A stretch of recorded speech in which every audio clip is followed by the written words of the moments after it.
The sad part about when repairs go sideways is that it reinforces this message that we just can't navigate this content. That we just can't, that this must be the thing we can't talk about. Connecting couples with the real Imhoffs. Hi, I'm Chad Imhoff. And I'm Angela Imhoff, and this is the last episode of our Anatomy of a Repair series where we've really been breaking down when it gets distressed in a relationship, when there's a fight, when we have to do a repair, what that looks like, what the important elements of a repair are to be able to own your part, to be able to acknowledge your partner's pain. And also we've broken down kind of why I'm sorry isn't good enough. We've talked about an injury. The last two episodes were kind of the pursuer's world, and then we did the withdrawer's world. And so this 7th episode in this series is really talking about when you try to do a repair, sometimes it can trigger a fight. So doing a repair of a fight can make it worse. Yeah, and then we'll wrap a little bit with this is how it should work though. Remember this, right? Yeah. And so this is like a summary and also a warning. Why did I cough for you? That's so weird. Anyway, felt the bubble in my throat. That's real empathy. It is. I appreciate I'm with you. I'm attuned. So let's talk about what happens in a relationship when it goes sideways. You get into a fight. Or you even throughout the series have recognized you have a deeper injury that you want to bring to the table. And you've even thought maybe you're the offended partner or that you're the one who did the offending, and you're like, I want to come back to this and I want to do a repair. And you start the repair, pursuer or withdrawer, and very quickly it goes bad. We want to talk about kind of what happens. So, there are 1,000 ways, so we could spend a lot of time on this, and I hope we don't spend a lot of time on just how it goes wrong. But I do want to, a lot of times we'll say, hey, somebody comes forward and says, I want to talk about, if I'm the withdrawer, I want to talk about how that hurt me or what's going on inside me. And a pursuer, I think, can kick into what they do, or a withdrawer can too. So I'm like, either side, it can just throw us right into cycle. One way it can go wrong is we can get trapped in content or lost in content. So we can come back and be like, hey, I want to talk to you about what happened Tuesday night when you left the dish. And he can come back and say, you mean when you criticized me for leaving the dish? Or it wasn't Tuesday.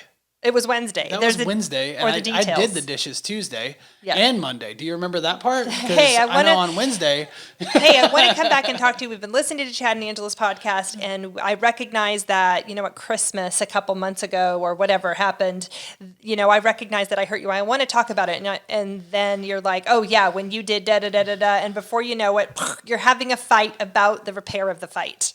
Yeah, and it becomes like a big ball of mess, man. Yeah. And it's funny because these injuries, and I'm calling them injuries, these places where we've offended each other. Yeah. Right? They are tied to deeper meaning. Yeah. They are tied to deeper hurt. So when we start to open it up, we're getting into kind of a channel that has a lot of power.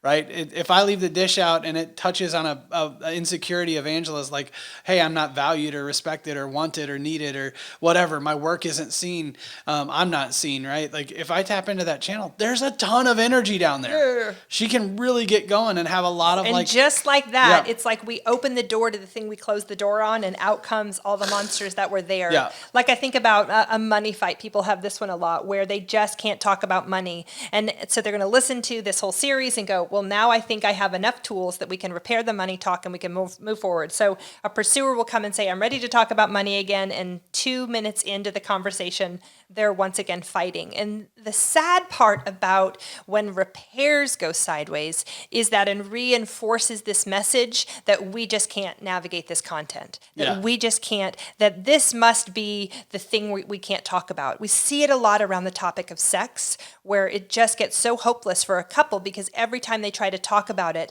it's just the other person gets missed. Their pain isn't really brought forward. They can't hear the other person's side without feeling attacked. They can't present a respectful response without being defensive. And before you know it, you're at a standstill again, leaving going, man, I can't even believe I tried that. Forget about it. We're just going to coexist around that topic and appreciate all the others. I'll be done with this. We'll just whatever. Yeah. And so, that the content trap is a serious one. Yeah. Because we end up missing And what you're saying is we get stuck in the content and we can't see the deeper meanings behind Absolutely. it. We just go off and kind of like rehash the argument. Like we just go back through it and, oh, well, that didn't feel any better, did it? Yeah. So you can see why a withdrawer might not want to talk about this stuff. Or a pursuer might not really want to go back and engage it. Why you might seal it off. If this happens, let's say you guys have a content fight that you've tried to circle back to multiple times and you just can't seem to get it right. Here's a pitch again. We really believe that this podcast is a therapy companion. We want to do it alongside therapy, or I have that tickle still, a therapy, or, going to a conference or doing some other work. And so this is that spot where I'm like, if you've circled back multiple times and you still can't navigate content, go in and see someone and say, hey, this is specifically where our cycle shows up and we get into a fight every time. Can you help us navigate this? And see if you can't have somebody kind of hear both sides. It's what therapists are trained to do. They're especially EFT therapists, trained to kind of hold both sides and help you navigate that space in between. And so that's really an important thing. That's it for sure. So I want to just say, this is hard. Yeah. This is hard. And if you get sideways, and how repairs go wrong, well, because it's, I'm just sitting here thinking, we've done it that way more times than we've done it the other way. That's true. For most of us anyway, we haven't had a lot of really good experiences of repairing. And so there's a reason this content area, or there's a reason this specific fight happened, first of all, but there's also a reason it's not easy to repair. Yeah. So we're trying to do something we've never done before. Have you ever tried to ride a unicycle? That's difficult. I think I tried to one time, like for I like can't 2 even minutes, ride and a I was bicycle like, how do I even get on this without thing? using my Right. hands? So I definitely can't do it. So what I'm saying is, like, this is like trying to do something you've never done. Yeah. Right. And you're trying to engage with this conversation in a new way. This is hard. Let's talk about another way that it could go wrong. We're going to bring up a couple, and then we're going to kind of give a summary of how you can hopefully try repairs in all these areas. But let's say you bring something up, and your partner responds with this kind of concept, which is, oh, is this the time where we're talking about the things we're frustrated with? And so you say, man, you left that dish and it hurt my feelings. And your partner responds with, well, you didn't take out the trash, or you forgot to do something. And then it becomes well, this is what you did. Well, this is what you did. Let me just say this. If you bring pain forward, or your partner brings pain forward, and you have something that's been painful for you that you're holding, that's not the correct time to play that. First, talk about one content thing at a time. Try to navigate that. Then say, now that we've worked through that, I have something also I've been. Or recognize that that's why it is important to try to do these little micro repairs when we have these little micro aggressions, because it tends to resurface when there is a fight. It tends to come back up, and you harbor bitterness, or you have a little bit of resentment, or you're kind of holding that offense, almost like we talked about in the pursuer episode, like a trump card. And you're going to play it at the right time when you really need to. Specifically, when you're being accused or attacked in a repair, when your partner brings to you that it's your fault that there's a repair, or that there needs to be a repair, and you're like, well, I'll show you how you hurt me, or how I hurt you by showing you how you hurt me. And there's this like kind of tit for tat thing that really, it's just detrimental, and no good work gets done in that space. Yeah. I was just sitting here thinking about like what you're saying, and I'll come back to this in the end. But what I was thinking was there isn't space for that. Our own pain, and I think that's what you're talking about. It triggers something, and we just get self-focused. Yeah. We just get like, ugh, oh yeah, well, watch this.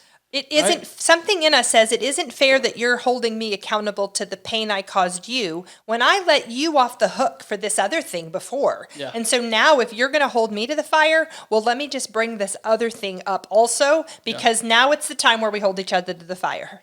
Look what you did. Oh, yeah? Well, watch this. Oh, my goodness. That just really gets a couple hurting each other. That's where those fights really escalate. You start saying really nasty things about one another. And before you know it, at the end of the fight, you're left going, do I even care about this person? Do I even like this person right now? This is a mess.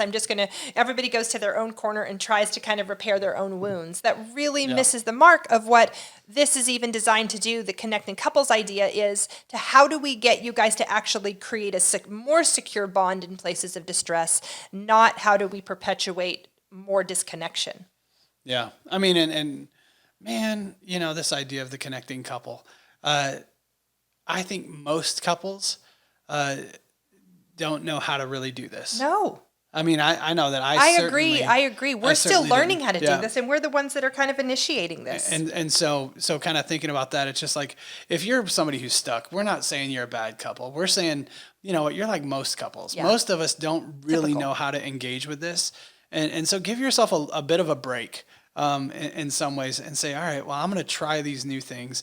And that's kind of, it's like the half step idea. I'm going to take a little move. I'm going to try to slow everything down just a hair and see if we can change what we do around some of these dances, around some of these interactions. And that was just for a second. I'm just like, yeah, we just need to say that to you guys that this is hard. Yeah. What the work you're doing and listening through this, if you're listening to this podcast and you listen to all of them and you're kind of going, man, this is a lot, because it's a lot. Yeah. This isn't what normal culture tells us to do with pain or offense. You might have to re-listen to a few of these for them to download. I want to talk about another one too as we continue, which is the idea that when, let's say you've been listening to the podcast and you recognize I have a hurt that I need to bring forward to really get some repair work done so that my partner can respond, so I can clean up some residue or bitterness that I have. Will you, as the offended partner, have taken time to distill the pain, to figure out what it is, the things that we're asking you to do? Let's say you've really done your homework and you're going to bring that back around to your partner. It is a little bit, I don't want to use the word naive, but unfair is a word I want to use, that if I lay this out to you that I've been thinking about for a while and I only give you 11 seconds to respond before I recognize your slow blink, can't take it in, and then we're cycling up again, that doesn't work. I need to make sure that when I lay out, this is the pain you caused me, that I give you time to go, wait a minute, let me try to take this in. And the responding partner might need to ask a couple clarifying questions, might need to say, okay, wait a minute, now what are we talking about? And I really do want to be engaged. I mean, that's a great way to respond, but I'm confused about what it is that is really happening or what we're really talking about here. There might need to be some time. You might need to give your partner a little bit of time to download what you've just put on them, so that when they do come back and say, I really do recognize the pain I caused you, I really am sorry for the pain I caused you, that you can see that it is sincere. Yeah. If you don't give them enough pain or time, then you might not recognize that it's sincere, and they might not really have been able to download what the real pain is. Yeah, and I think withdrawers are pretty bad at that. Like, we sometimes don't, like, we'll come forward with something for the first time ever and then say, see, it didn't work. Yeah. Right? And it's like, well, nobody knew it was there. And really, a pursuer is not much better at dealing with it than a withdrawer. In fact, their tendency is to kind of do something nasty with it too. So it's like, we're probably going to get some of these attempts wrong. If a withdrawer has never brought their pain forward and you do it for the first time, it probably is going to catch your pursuer off guard. It's hard to believe. Even though we want to hear what's going on inside the mind of a withdrawer, when they finally share it with us, it's like, oh, whoa, what do I do with that? We don't know how to respond to that. You know? So there does need to be some time that you give your partner to really break this down. It's not a quick process. Our response time and protection and doing the moves we're used to really happens quick, but our ability to change how we respond and to really download what's happening for our partner actually happens kind of slow. Yeah. Great points. Great thoughts. And kind of thinking about all this, like, these things are tied to deep things. And so it reminds me of an argument you and I had, and it's one that you referenced earlier. But I come forward and say, I feel basically betrayed, and it triggers all kinds of stuff for you. Oh yeah, I do. I remember. And you go to this place of like, oh my gosh, this is going to fall apart. We're not going to be able to stay married. And I'm bringing forward something, and I'm trying to be really intentional about bringing forward, hey, this is the pain that was caused in me. I feel this sense of betrayal. Like I'm not on the team. You're not on the team with me. You've got these buddies my friends on the side that you're talking to about stuff. I'm like, that's really painful. So I bring it forward. And then when I say betrayed, you're like, uh-oh, It triggers things from Yep. your I past. want to bring that up because Yeah. it's such an important point we talked about. We were Yeah. going to make sure to include, and this is a fight we talked about in an episode a few episodes ago that I got rid of something and I told Chad's friend, hey, don't tell him about this, kind of. And Chad, when he finally brought his pain forward and said, hey, that hurt me that you did that, he used the word betrayed. If you're familiar with Hold Me Tight or Creative for Connection, we call that a raw spot, where that particular word triggered something in me from a wound from my first marriage of betrayal. That made me go, uh-oh, if he is using that word, this is going to go really bad really fast. And so even though I am the one who wounded him, in his effort to bring his pain forward, the way he worded it, the expressions he used, hurt me, sent me to a bad place. And so then I had a response to that where I was kind of spinning and I couldn't respond to him. So he had to kind of recognize how hard it was for me then, catch me in that space, help respond to what was happening for me in that moment so that I could circle back around to him and respond to the pain he had brought forward in the first place. Golly, that stuff is convoluted. Well, and you guys, I'm not saying we're experts at this, but we know this stuff. Yeah. And I'm not going to say we're pros or something at perfectly doing it every time, but we know the path, and it still took us really 2 days. Several days, yeah. Yeah, to get through this whole cycle of, and like by the end of the night, we're kind of solving her side of it, but that still doesn't get my pain responded to. Yeah. Right. And there's still a wound there that needs to be resolved. So then another day later, then she's able to come to me that night and say, man, I see what I did. I won't do that. I'm sorry for that. She's like able to apologize several times for that and make it different. But it would be real easy for us to get caught in the trap of, oh, I bring this really big, painful thing, which should affect you. And hopefully. It does, but then I make it about me. Well, then you may, not on purpose though, because it hits something that's really big and painful for you. Yeah. And it does kind of leave me, the withdrawer, kind of sitting out here like exposed. But at the same time, it goes back to whose job is it to fix this? Whoever can. Whoever can. And how scary it is to hear your partner say, you hurt me in a really hard way. You hurt me really badly. And that's like, uh-oh, what's going to happen next? And that's the tricky thing about this, that we want to give you tools to be able to start having these conversations. This is messy. It rarely, even for seasoned couples who are really good at this stuff, it rarely goes really clean, really quick. The better you get at it, the quicker you can kind of fix a fight and respond to it and recognize the part you play. But chances are we're catching you far enough along in your relationship that you already have a few of these deeper messages, a few of these deeper wounds that you might have to circle back to and dig up, and it's going to hurt a little bit, and there's going to be some bumpy spots, and you're going to have to kind of go back and forth and try to really understand the pain that is not only caused but being caused even in the repair process. Yeah.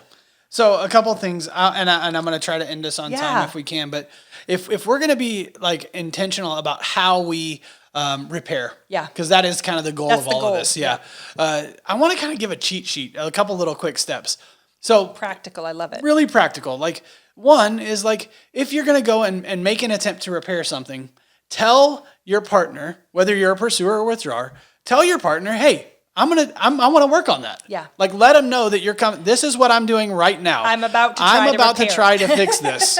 I want to try to fix this. Right. So you can say literally, Angela, I want to fix that thing that happened on Tuesday night. I guess there's today nothing is Tuesday, but that says you're on my team more than saying, hey, you're on my team. So let me open the playbook and show you the exact play I'm about to make. Yeah. We're about to make this play. Okay. And then I want to say, here's what I'm going to try to do. Yeah. Right? I'm going to do that. This is what I'm trying to do. And here's how I'm going to try to do it. Yeah. I'm going to tell you about what happened and what my experience was that night. And I'm going to try to stay with my experience, not yours, but my experience, and make some sense of it so that maybe, oh my gosh, I should write all these steps down, but so that maybe you can understand what it was like for me that night. And maybe what I need there is for you to see that and respond to me. Yeah. I just need you to hear me and kind of tell me that you get it. And if it's a withdrawer, it's probably something like that. Even though I messed up, you still love me. Mm-hmm. Or if it's a pursuer, that even though I have a lot of energy around that, or even though I got really frustrated, that you still want me, that you still like me and want to be in this thing with me. And so we can literally tell each other what we're going to do. If we have a bit of a map walking into a fight, there's a chance that we might follow it. Yeah. If we don't have a map, If we just walk in, we get really sideways really fast. The response of that play is to say, hey, thanks for showing me that play. I'm going to try to hold in there with you. I'm going to try to listen to your side and respond to your side. And I'll be honest with you if something starts coming up for me, instead of just firing back. Because the reality is these are tender spots that two people who care about each other are digging into. So if he's bringing pain, it's going to hurt me. Because I'm sad that he's in pain. So there is this like double emotion thing that's happening. And so the best thing the responder can do is say, thanks for showing me the play. I'm going to try to make that play with you. And I'll be honest with you, if I get lost somewhere on the way, or if something comes up for me, I'm here. Let's try to do this together. That's the commitment we're asking you to make. And that's really the connect point for this final episode of this series on doing a good repair. Is that commitment. The connect point is rewind this a little bit and re-listen. And go through and say what you're doing when you try to repair. Like what would I call that? Yeah. Right. And then what am I going to do? Which is I'm going to talk about the pain I felt. And then what do I need you to do? I need you to listen and maybe respond with kindness. Yeah. And then see if we can take that in. Absolutely. So there's really 3 steps to that. It's a kind of a cheat sheet. It's not the most in-depth process there, but we'd love for you guys to try to make a connection around that. Thank you so much for engaging with us on this, for listening to this podcast. I hope you share it with your friends and engage other people in it, man. This is exciting for us to do, and I hope we can help you guys through this work. We look forward to connecting with you in the next series. Thanks so much. Thank you.